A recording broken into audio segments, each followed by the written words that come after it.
Alors, on voulait faire un petit clin d'œil à la jeune femme qui est à côté de vous, qui s'appelle Emmanuelle Janon, qui a fermé la marche de tout le monde finalement avec son quad. Alors, on trouvait sympa de vous voir, même si vous êtes malheureusement hors course aujourd'hui.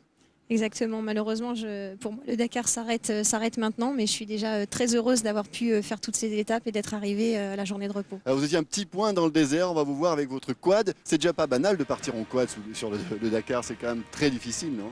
Oui, ça l'est, mais c'était un challenge que je me suis donné. Je voulais être la première femme arrivée en quad à Dakar. Bon, c'est loupé pour cette année, mais j'ai bon espoir de trouver des sponsors l'année prochaine et d'y arriver l'année prochaine. Alors, ce que nous disait tout à l'heure Stéphane, c'est que vous avez passé 2 fois plus de temps sur la piste que ces deux pilotes-là. Oui, effectivement, je partais très tôt et j'arrivais systématiquement de nuit, mais je le savais en prenant le Dakar que ça allait être très très long chaque jour.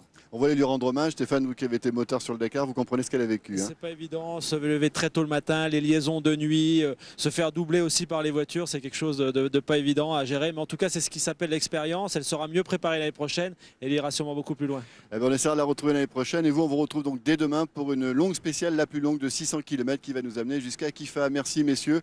Eh bien, que le meilleur gagne, hein, comme on dit. Merci. Merci Lionel. Merci à tous.